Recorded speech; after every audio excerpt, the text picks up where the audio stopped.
Greetings, Reds all around the world. How are we? Duts here, Kop For That, and Kop For That Red Bull Leipzig. We took on the Red Bulls in the Champions League. Second placed German side, by the way. Few points behind the mighty Bayern Munich, who Liverpool dismantled a couple of seasons ago in the Champions League to reach the Champions League final, where we would beat dirty, horrible, nasty Spurs and win our trophy. Champions of Europe, 1920 Premier League champions, after waiting 30 years for the honour to lift the Premier League trophy for the first time, may I add. What a night to be a Red. We've been on an emotional roller coaster ride through the course of this season, and Christmas time we were top of the league and everything looked rosy. We'd had injury after injury after injury, and we basically had overcome and rised up on every occasion. We were getting results when we probably shouldn't have got results. We were coping. And then for me, a madness happened. We took our best defensive centre mid in Fabinho and we decided to insert him into centre half. Now, it was talked about in the fan base and in the press that when we let Lovren go, Fabinho would be our break glass centre half that we bring in. We lose Gomez, we lose Van Dijk, and then all of a sudden he's thrust into the centre of defence. And he looks brilliant. Don't get me wrong, he's one of the best centre halves in the world. But what we lost was one of the best, if not the best, CDMs in the entire world. And then that just disrupted the entire apple cart. So we could talk about the manager. He's guided us to the most successful time in the club's history. But has he made a massive mistake by not playing centre-backs at centre-back and disrupting the likes of Jordan Henderson and Fabinho, who have gone there? We've had a gazillion different centre-back partnerships this season, and it hasn't really worked. We go into last night's game and we play our two centre-backs. Okay, so Phillips, who's never let Liverpool down, has always given us 100%, and probably could have played more than he has this season with the injury crisis that we were in. And then Kabak, who we signed recently, coming from German football, so he was kind of tailor-made for a game and an evening like we had against the Red Bull Leipzig in the Champions League. Jota was another humongous miss in this team's attacking play. For me, when Jota's on the field, it looks like we have three players of the ilk of Mane, of Salah, and now Diego Jota. And for me, he's probably the missing piece in this attack. And don't get me wrong, you know, we've been losing games 1-0, but it's been our attack that has been misfiring, not so much our defence.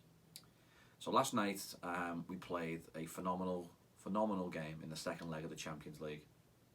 We would be leading 2-0 off the back of the first leg, which was the away leg, even though we were away. COVID restrictions put us at a neutral venue. And we just create chance after chance after chance. Alisson makes some absolutely... I mean, there's one save in the first half where he just throws himself to the right, full stretch, and that they should score. You know, they're playing Poulsen, big monster of a striker up top. And Alisson makes a phenomenal save. Liverpool weren't too much trouble at the back. Phillips had headed everything away. I mean, he's got a bandage on his head. It looks kind of like he took his COVID mask off and whacked it on his head. And he's just been a machine at the back. Kabak was okay. Our outside defenders in Trent and Robbo played well, played more defensive than I've seen them play in a long time.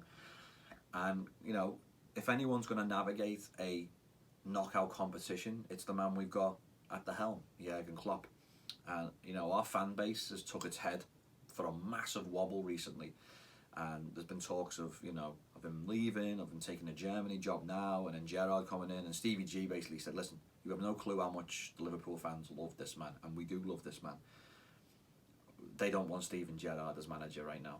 And we don't, to be fair. Steven Gerrard's going to cut his cloth at Rangers. And then he's going to come and he's going to visit Liverpool, maybe in a few years. Who knows? But right now, this man is the man we trust.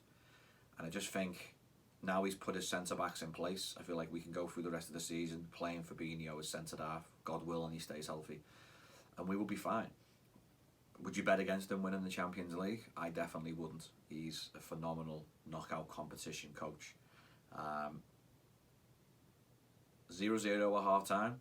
Chances both ends, but Liverpool, for me, not dominating possession, as you wouldn't expect, because we didn't have to, because we were already winning the game. We played a little bit more defensive, dropped a little bit deeper than I've seen Liverpool play recently.